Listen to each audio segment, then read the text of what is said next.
नमस्कार दोस्तों, गार्गी क्लासेस पर आपका स्वागत है। डेट आज की 13 मार्च 2022 और देख लेते हैं इंडियन एक्सप्रेस की इंपॉर्टेंट न्यूज़ जो अभी हम इस वीडियो में डिस्कस करने वाले हैं।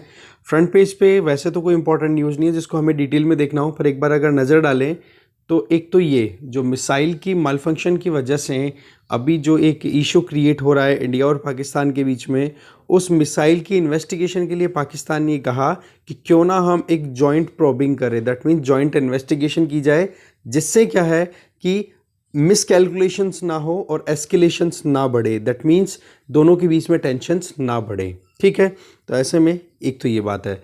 दूसरा, ईपीएफओ की इंटरेस्ट रेट जो है वो अभी 8.1% कर दी गई है फाइनेंशियल ईयर 2021 के लिए, फाइनेंशियल ईयर 2022 के लिए। ठीक है, जो अभी 31 मार्च को ख़त्म होने वाला है। ठीक है, तो अभी 8.5% थी फाइनेंशियल ईयर 2020-21 में, जिसको घटा करके 8.1% कर दिया गया है। इसके अलावा अगर देखें, ये जो डिसीजन है 8.5 से कम करके 8.1% तक लाने का, ये बेसिकली बोर्ड ऑफ ट्रस्टीज़ की मीटिंग हुई थी, central board of trustee EPFO.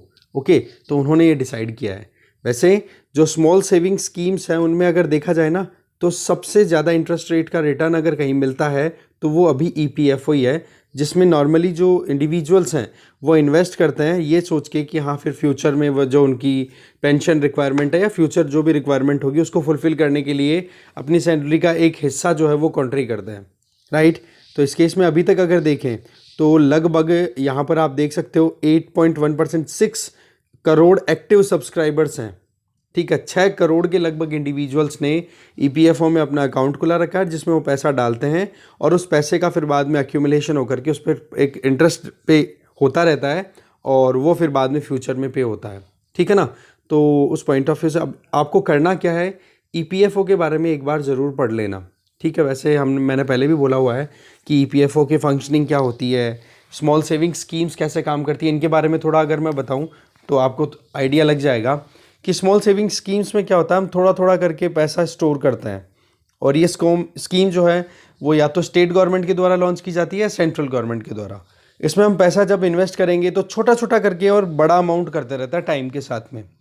अब इस पर जैसे ईपीएफओ में ये 8.1% जो इंटरेस्ट रेट मिलने वाली है इन जो भी इन्वेस्टर्स को हैं या फिर जिन्होंने भी पैसा डिपॉजिट कराया है ईपीएफओ के अंडर, तो उनको पैसा रिटर्न जो मिलेगा ना 8.1%, वो कैसे मिलेगा, क्योंकि पैसा तो एक फंड में डाल दिया, अब उस फंड को फिर बाद में यूज़ करती है सेंट्रल गवर्नमेंट।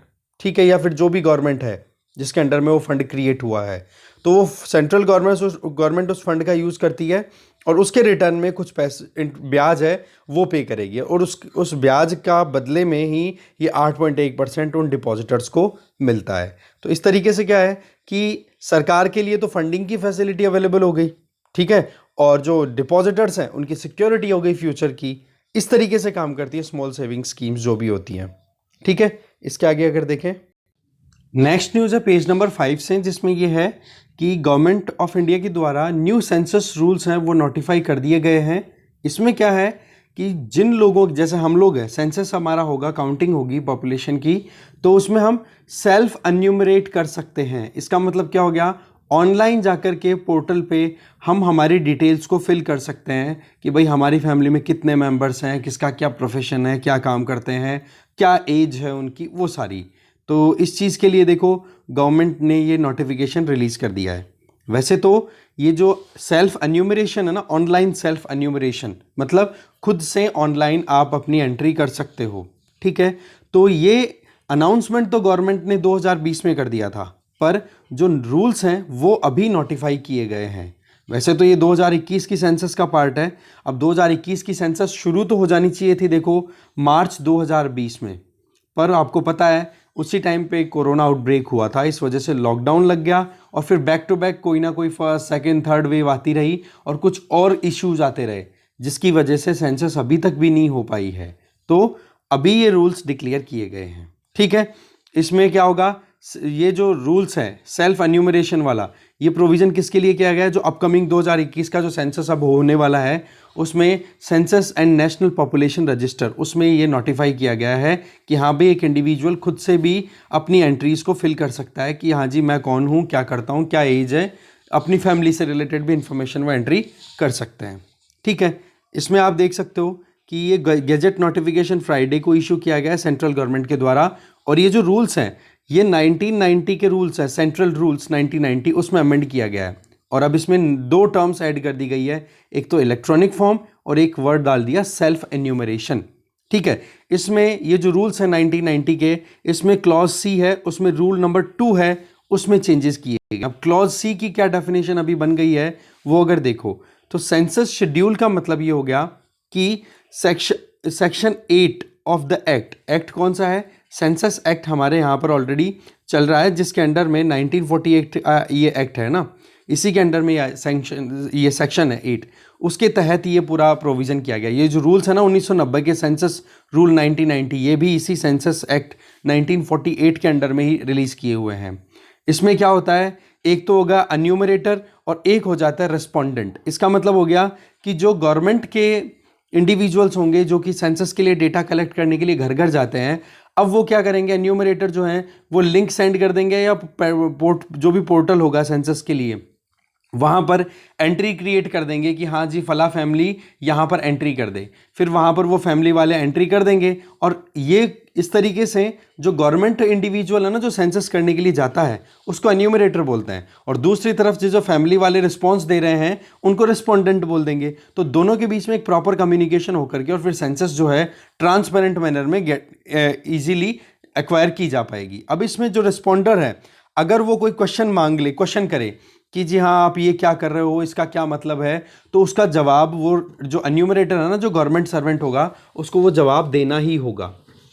इसके लिए आप देख सकते हो जो ये जो इलेक्ट्रॉनिक फॉर्म या फिर जो सेल्फ एन्यूमरेशन का जो प्रोविज़न है इसको आप समझ सकते हो, जो इंफॉर्मेशन टेक्नोलॉजी एक्ट है ना 2000 का, उसमें आप देख सकते हो पूरा सेक्शन मतलब सेक्शन 2 का सब सेक्शन 1 है, उसमें सेल्फ एन्यूमरेशन का मतलब ये हो गया कि एक इंडिविजुअल अपनी डिटेल्स को खुद से भरे खुद से एंटर करे, है ना। तो ये चीज़ क्या हो जाती है, सेल्फ एन्यूमरेशन, और यही चीज़ अभी यूज़ की जाएगी सेंसस में। ठीक है, तो सेंसस एक्ट आप ध्यान रखोगे और इसके अंडर में जो रूल्स हैं उनकी बात करें और चेंजेस क्या किए गए हैं, एक तो इलेक्ट्रॉनिक फॉर्म वर्ड ऐड कर दिया और एक दूसरा सेल्फ एन्यूमरेशन। वैसे तो ये सेंसस जो है वो हमें पता है कि कंडक्ट हो जानी चाहिए थी मार्च 2020 तक, बट आपको पता ही है कि कोविड की वजह से ये नहीं हो पाया।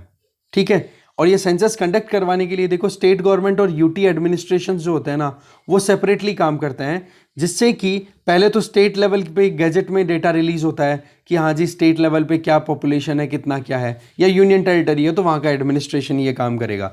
फिर उसके बाद में वो डेटा जाता है सेंट्रल गवर्नमेंट में, होम मिनिस्ट्री के पास में, जहाँ पर जो नेशनल रजिस्ट्रार होता है ना, नेशनल सेंसस रजिस्ट्रार, उनके पास में पूरी डिटेल जाती है। फिर अल्टीमेटली पूरे कंट्री की जो डेटा है वो रिलीज होती है। यहाँ पर आप देख सकते हो कि रजिस्ट्रार जनरल ऑफ इंडिया, ठीक है, जो कि होम मिनिस्ट्री के अंडर आता है। तो अब जो है वो 30 जून 2022 है ना, वो डेडलाइन दी गई है। ओके, अब ये भी स्टेट्स की रिक्वेस्ट पे, वैसे तो बोला था 31 दिसंबर 2021 तक कंप्लीट कर देना है ये इलेक्ट्रॉनिक फॉर्म का जो भी काम था वो, पर अब स्टेट्स ने रिक्वेस्ट किया कि भाई अभी हम थोड़ा सा नहीं कर पा रहे हैं तो थोड़ा और हमें स्पेस दो, टाइम स्पेस दो, तो ये अभी किया जा रहा है। तो जहाँ तक है 2021 की जो सेंसस है वो अब हो जानी चाहिए, होने की तो 2022 हो गई, पर सेंसस अभी होनी चाहिए, उसी तरीके से हमने ये देखा। आगे चलते हैं। फिर वर्ल्ड पेज पे वैसे तो इम्पोर्टेंट न्यूज़ है नहीं कोई जिस पे डिटेल में हमें समझना हो, पर हाँ इसमें कल की एक न्यूज़ बच गई थी, वो मैं बताता हूँ कि यूएसए ने ये कहा कि हमने जो रशिया को मोस्ट फेवर्ड नेशन का जो टैग दिया हुआ है वो हम रिपील करेंगे, हम नहीं देंगे अब रशिया को ये स्टेटस। तो देखने को तो नाम में तो कितना मोस्ट फेवर्ड नेशन, कि अरे वाह किसी देश को बहुत ज़्यादा ही इंपॉर्टेंस दी जा रही है, तो ऐसा कुछ नहीं है। WTO के जितने भी मेंबर कंट्रीज़ होते हैं ना, उन कंट्रीज़ पे ये ऑब्लिगेटरी होता है कि वो एक दूसरे को मोस्ट फेवर्ड नेशन का स्टेटस देके चलें। इसका मतलब ये होता है कि मान लो एक कंट्री है X, दूसरा कंट्री है Y, दोनों ने एक दूसरे को अगर MFN का स्टेटस दे रखा है तो ये दोनों एक दूसरे को एग्जैक्टली वैसे ही ट्रीट करेंगे जैसे कि बचे हुए दूसरे मेंबर कंट्रीज हैं WTO के। ठीक है, तो इस केस में यूएसए केवल और केवल रशिया को MFN से हटा देगा ना, तो इससे ये नहीं है कि कोई सैंक्शंस लगा दिए हैं या फिर पहले कोई ट्रेड हो रहा था उसमें कुछ होगा, बस इतना सही है कि रशिया को छोड़कर बाकी WTO मेंबर्स के साथ में जिनको यूएसए ने मोस्ट फेवर्ड नेशन का टैग दे रखा है। उनके साथ में जो ट्रेड करेगा ना यूएसए, वो थोड़ा सा अच्छी क्वालिटी का होगा, जबकि रशिया के साथ में ट्रेड होगा वो इतना अच्छा नहीं होगा। जबकि यूएस और रशिया का इतना ट्रेड है नहीं। हाँ, energy security point of view से देखें तो रशिया से जो नेचुरल गैस है वो सप्लाई होती है, क्रूड ऑयल का सप्लाई भी कहीं ना कहीं यूएसए को होता है रशिया से। तो बस वही है। तो एमएफएन के अंडर में केवल इतना ही ध्यान रखें आप कि डब्ल्यूटीओ मेंबर्स जो होते हैं उन पे ये ऑब्लिगेशन होता है कि वो सबको इक्वल ट्रीटमेंट दे, एक जैसा ट्रीटमेंट दे, ऐसा नहीं कि बायस ट्रीटमेंट दे। हाँ, अगर फ्री ट्रेड एग्रीमेंट हो रखा है तो एक बात अलग है, क्योंकि डब्ल्यूटीओ का खुद का काम क्या है, कैसे भी करके इंटरनेशनल ट्रेड को प्रमोट करना, free flow of the trade उसको प्रमोट करना। ठीक है, इसके आगे अगर देखें, एक यहां पे छोटी सी न्यूज है। जो बाइडेन के द्वारा इंडियन ओरिजिन के एक्टिविस्ट को अभी नेदरलैंड्स में एनवॉय के तौर पे अपॉइंट किया गया है। मतलब नेदरलैंड्स में यूएसए के जो एनवॉय होते हैं ना, उन पे जो इंडिविजुअल अपॉइंट होते हैं, उनमें अभी जो बाइडेन ने इंडियन ओरिजिन के एक इंडिविजुअल जिनका नाम है शैफाली राजधान दुग्गल, जो कि बेसिकली है कश्मीर से है, ठीक है, तो वो यूएसए में सेटल हो गए और उनको अभी जो है वो अपॉइंट किया गया है नेदरलैंड्स में। मतलब हॉलैंड जो है, पहले एक हॉलैंड था, अब तो नेदरलैंड्स हो गया है।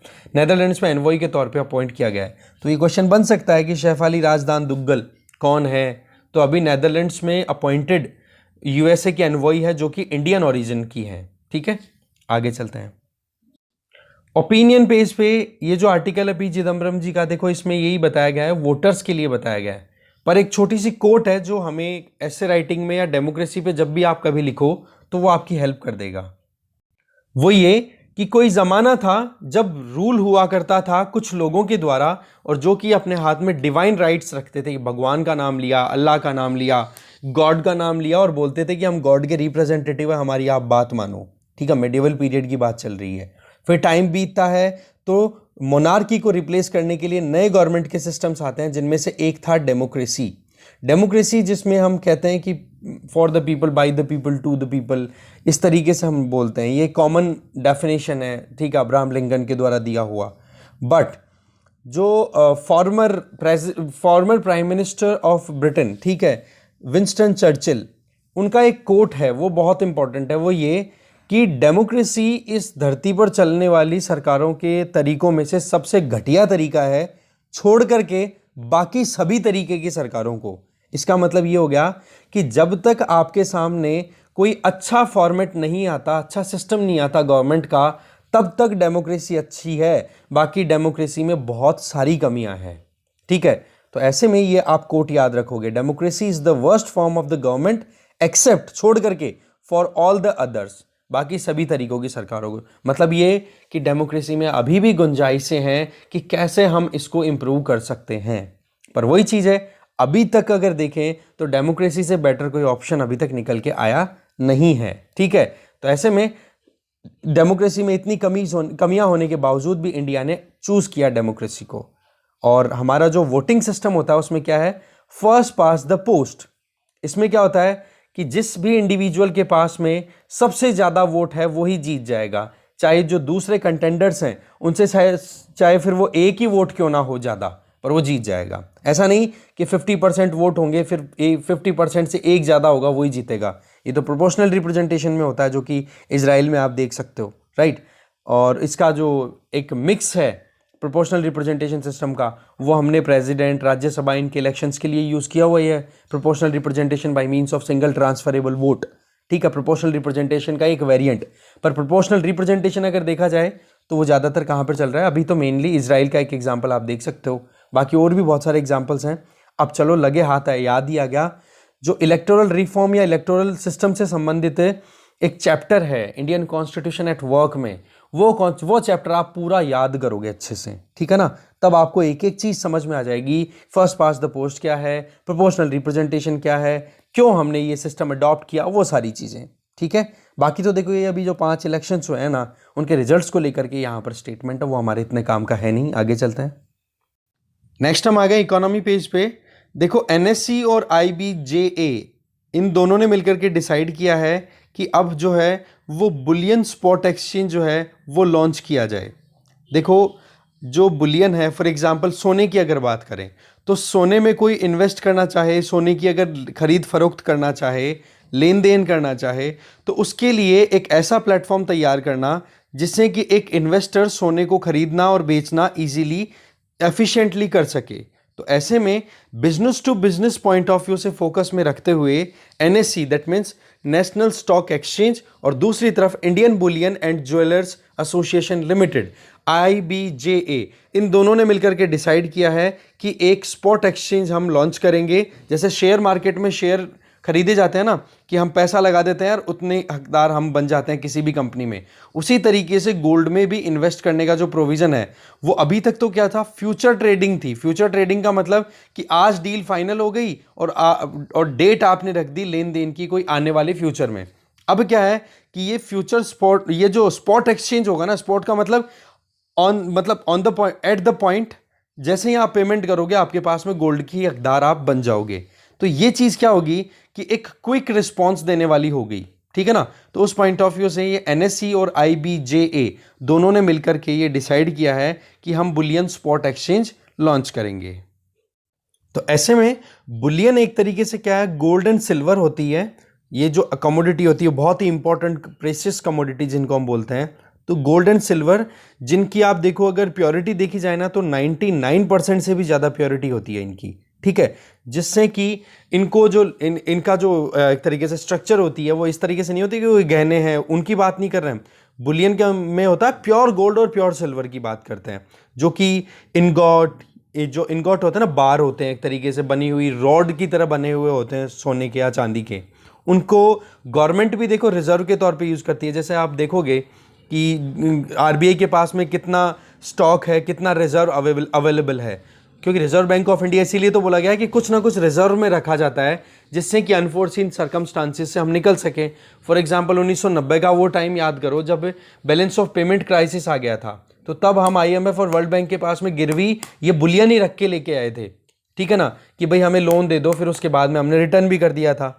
तो ऐसे में इनका गोल्ड का और सिल्वर का बहुत इंपॉर्टेंट रोल होता है कि इकोनॉमी को कंटिन्यू कराने में। तो ऐसे में कई बार तो क्या होता है, लीगल टेंडर की तरह भी बुलियन को यूज कर लिया जाता है, क्योंकि वो प्योर है। तो कोई भी गुड या सर्विस हम एक्सपोर्ट इंपोर्ट कुछ करना चाहें तो उसके लिए भी यूज किया जा सकता है इन बुलियंस को, ठीक है। और वैसे देखा जाए इंडिया जो है वो सेकंड लार्जेस्ट कंज्यूमर है गोल्ड का।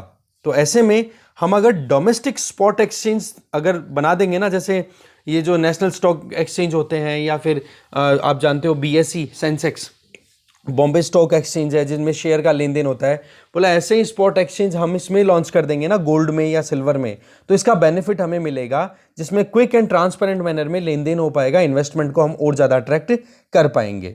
और वैसे अगर देखा जाए ना तो वर्ल्ड में 2021 का कैलेंडर ईयर जो था ना, 1 जनवरी से लेकर के 31 दिसंबर तक का, उसमें वर्ल्ड में सबसे ज़्यादा अगर किसी ने डेरिवेटिव एक्सचेंज ट्रेडिंग की है ना वॉल्यूम वाइज, तो वो NSE ने ही की है। इसमें क्या होता है डेरिवेटिव स्टॉक एक्सचेंज में, इसमें नॉर्मल सी चीज़ है कि मान लो आपके पास में कोई भी कमोडिटी है, ये बुलियन भी हो सकता है, गेहूं चावल कुछ भी मान लो जी आपके पास में, तो वो कमोडिटी आपने कहीं पे रख दी, मैं कमोडिटी वर्ड यूज़ कर रहा हूँ यहाँ पर, ठीक है। तो अब वो कमोडिटी आपने रख दी, कोई भी सामान है और उस सामान की कुछ ना कुछ डिमांड है मार्केट में। अब आप क्या करोगे, उसको वेयर हाउस में ले जाके रख दिया, और वेयर हाउस जो है वो लाइसेंस्ड वेयर हाउस होंगे, और वहां पर से आपको एक स्लिप इशू कर दी जाएगी कि जी इतना गेहूं या इतना चावल या इतना सोना हमारे यहाँ पर पड़ा है और ये फला फला आदमी ने रखा था, तो ये स्लिप है। अब वो स्लिप ही डॉक्यूमेंट हो गई कि हाँ जी मेरे पास में इतना सोना है। अब ये डॉक्यूमेंट क्या हो गया, डेरिवेटिव। अब क्या होगा, किसी से अगर वो लेन देन करना चाहता है, XYZ इंडिविजुअल जिसने यहाँ पे अपना माल स्टोर किया है, वो अब जब दूसरे इंडिविजुअल को ये कहेगा ना कि हाँ जी मेरा माल अगर तू खरीदे, डील कर लेगा बाहर की बात। अब वो दूसरे इंडिविजुअल को ये नहीं कहेगा कि हाँ जी माल उठा ले जा, नहीं, माल तो वहीं रहेगा। अब क्या होगा, जो दूसरा इंडिविजुअल उसको खरीद रहा है ना, उसको क्या कर दिया जाएगा, वो जो दूसरा इंडिविजुअल है वो तो पे कर देगा, और ये स्लिप है वो हैंड ओवर कर दी जाएगी उस पेमेंट के बदले में। तो अब मालिक कौन हो गया, अब ये XYZ के अलावा जो दूसरा बंदा है वो अब इसका कमोडिटी का मालिक हो गया। तो ये डेरिवेटिव एक्सचेंज हो गया। तो वॉल्यूम वाइज NSE ने कैलेंडर ईयर 2021 में वर्ल्ड में सबसे ज्यादा डेरिवेटिव एक्सचेंज किया है ट्रेड, है ना। और ये डेटा किसके द्वारा रिलीज किया हुआ है, फ्यूचर इंडस्ट्री एसोसिएशन। तो इस तरीके से देखो ये पहली बार है जब इंडिया में लोकल एक हमारा खुद का बुलियन स्पॉट एक्सचेंज होगा जिसमें NSE और साथ में आप जानते हो कौन, IBJA, दोनों मिलकर के काम करेंगे। ठीक है, इन दोनों ने मिलकर के, और security and exchange board of India SEBI को अभी रिक्वेस्ट डाली है। बाकी आगे देखते हैं क्या आउटकम आता है। फिलहाल शुरुआत हुई है, ये आगे चलते हैं अभी। फिर नेक्स्ट न्यूज़ है इकोनॉमी पेज से ही कि हमारे जो रोड ट्रांसपोर्ट मिनिस्टर हैं नितिन गडकरी जी, उनका ये कहना है कि आने वाले 6 महीनों के अंदर अंदर कुछ कंपनियां हैं, जो ऑटोमोबाइल कंपनियां हैं, वो flex fuel based vehicles launch कर देंगी। फ्लेक्स फ्यूल का मतलब हो गया फ्लेक्सिबल फ्यूल। फ्लेक्सिबल फ्यूल का मतलब होता है कि एक व्हीकल जो कि ऑल्टरनेटिव फ्यूल्स पे चल सकता है। फॉर एग्जांपल गैसोलीन, मेथेनॉल या एथेनॉल, इन तीनों में से किसी से भी यूज हो सकता है। गैसोलीन जिसको हम पेट्रोल बोलते हैं, राइट, तो इन तीनों से ऑपरेट हो सके। तो ऐसे में फ्लेक्स फ्यूल से बेस्ड अगर कोई व्हीकल लॉन्च होता है तो इसमें कितनी वैरायटी के फ्यूल के ऑप्शन उनके पास में अवेलेबल हो जाएंगे।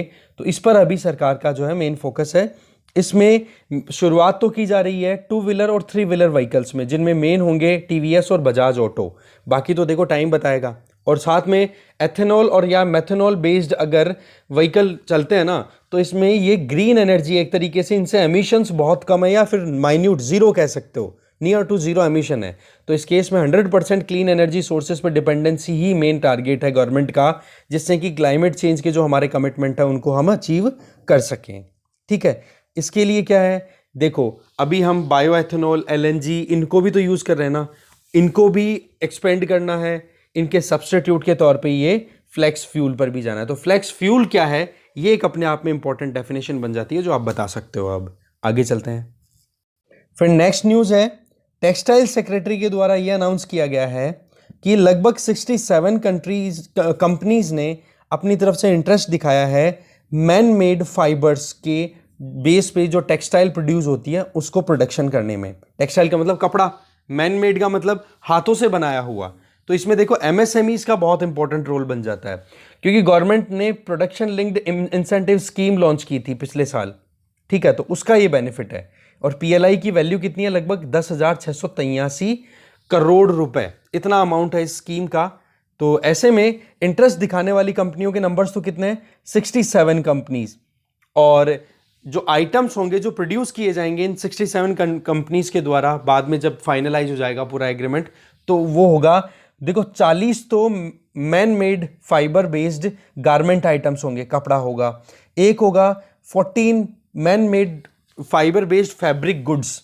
ठीक है, इसके अलावा कुछ कपड़े से बना हुआ कोई भी गुड, कोई भी माल। ठीक है, और 10 होंगे टैक्स प्रोडक्ट, मतलब टेक्नोलॉजी बेस्ड, या फिर आप कह सकते हो टेक्निकल टेक्सटाइल सेक्टर में काम करना। ठीक है, तो इस तरीके से ये फाइनलाइज हुआ है। ये देख सकते हो यहाँ पे, एक सेकंड, ये देखो 40 मैन मेड फाइबर गारमेंट्स हो गए, 14 man made fibre fabric goods हो गए, और 10 टेक्निकल टेक्सटाइल प्रोडक्ट हो गए। तो इस तरीके से इन सेगमेंट्स में काम करने के लिए गवर्नमेंट ने PLI लॉन्च की थी, और उसमें अभी 67 कंपनीज ने अपना इंटरेस्ट शो किया है। तो वैसे तो टारगेट ये था गवर्नमेंट का कि 19,000 करोड़ रुपए तक का इन्वेस्टमेंट लेकर के आएंगे। ठीक है, बट जिस तरीके से कंपनीज ने इंटरेस्ट दिखाया है, लगता है लगभग 22,000 से 23,000 करोड़ रुपए तक का इन्वेस्टमेंट आ जाएगा MMF बेस्ड जो टेक्सटाइल इंडस्ट्री है उसमें।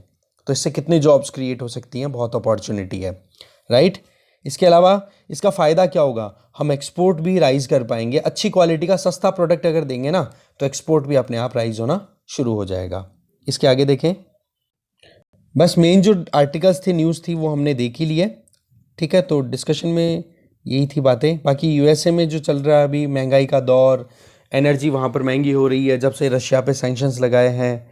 तो जेनेट येलन, ठीक है, ये लेडी हैं वहाँ की, US की जो फेडरल रिजर्व है उसकी सेक्रेटरी है ना, ट्रेजरी सेक्रेटरी हैं। फेडरल रिजर्व ने ट्रेजरी सेक्रेटरी।